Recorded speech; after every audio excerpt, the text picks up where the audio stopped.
أنا عبد الرحمن حسنين، مهندس اتصالات ومتخصص ذكاء اصطناعي وأمن سيبراني. هنا وعي رقمي عملي يحمي شغلك وحساباتك بمصادر رسمية. كل حلقة خطوة تتنفذ في 10 دقايق. يلا نبدأ. لو في إحساس مسيطر إن اليوم بيضيع في مهام مملة ومتكررة وإننا محبوسين جوه دايرة من الفوضى ما بتخلصش، يبقى الشرح ده ليكم.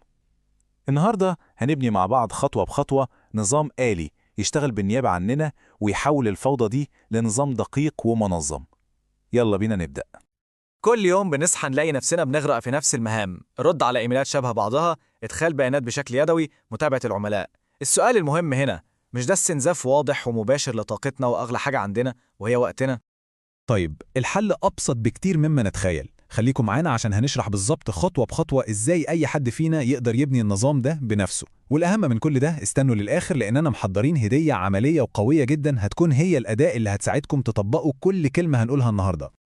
تمام، يلا بينا نغوص في صلب الموضوع على طول. وأول حاجة لازم نعترف بيها هي أصل المشكلة نفسها، فوضى الشغل اليدوي اللي كلنا بنعاني منها بشكل أو بآخر.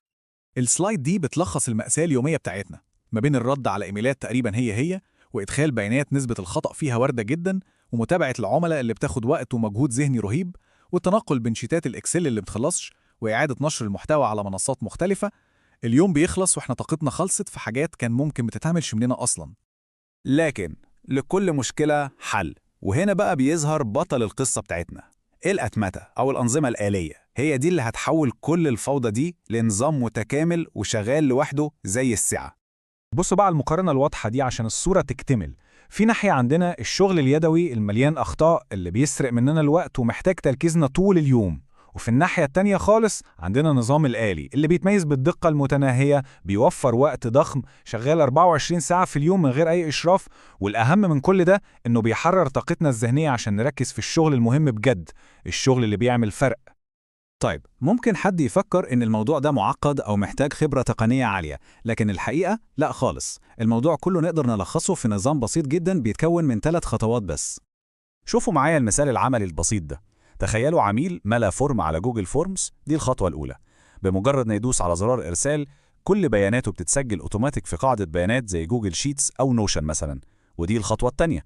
وفي نفس اللحظة اللي بيعمل فيها كده، السيستم بيبعت له إيميل تأكيد مخصص باسمه وتفاصيله، ودي الخطوة الثالثة. كل ده بيحصل في ثواني بأدوات بسيطة بتربط التطبيقات دي ببعض زي NetNM أو زيبير، ومن غير أي تدخل مننا نهائيا. الموضوع بسيط ومنطقي جدا. ودلوقتي نيجي للجزء الممتع. إيه هي المكاسب الحقيقية اللي بنطلع بيها لما نطبق نظام زي ده؟ يا ترى إيه هو حصاد الأتمتة؟ النقطة الحاسمة هنا هي الفوائد المباشرة اللي بنلمسها. أول وأهم فايدة هي توفير الوقت، وقت نقدر نستخدمه في التطوير والإبداع. تاني حاجة هي تقليل الأخطاء البشرية بشكل كبير جدا، والنتيجة الطبيعية للاتنين دول هي زيادة الإيرادات، لأننا ببساطة بنكون بنستغل وقتنا ومواردنا بشكل أفضل بكتير. والسلايد دي بتوضح بشكل عبقري الفرق في الأخطاء. الشغل اليدوي بطبيعته فيه نسبة خطأ، كلنا بشر وبنغلط، لكن النظام الآلي معدل أخطائه يقترب من الصفر حرفياً، وده معناه شغل بجودة أعلى وثقة أكبر من العملاء وراحة بال لينا. خلاص وصلنا لآخر وأهم جزء في كلامنا النهاردة. إزاي نبدأ أول خطوة فعلية، وإيه هي الهدية اللي وعدناكم بيها في الأول؟ الهدية اللي وعدناكم بيها مش مجرد كلام، دي أداة حقيقية وعملية هتكون بين إيديكم. هديتنا هي كتاب رقمي تفاعلي معمول باحترافية. الكتاب ده قيمته المادية والمعنوية عالية جدا، لكننا قررنا نخليه هدية مجانية تماما لكل متابعي ومشتركي القناة. هتلاقوا فيه شرح خطوة بخطوة لكل اللي اتكلمنا عنه بالتفصيل عشان تقدروا تطبقوه فورا. كل اللي عليكم تعملوه هو تحميله من الرابط الموجود في الوصف. وقبل ما نختم، في سؤال مهم محتاجين نسأله لنفسنا.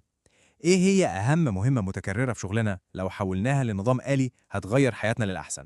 فكروا في الإجابة، وأتمنى يكون الشرح ده قدم لكم بداية الطريق. شكرا جدا لمتابعتكم، ولا تنسونا بالصالح الدعاء. لو الحلقة فادتك ادعي لنا بخير، وادعي لوالدي بالرحمة. اكتب سؤالك أو الموضوع اللي نفسك نغطيه تحت.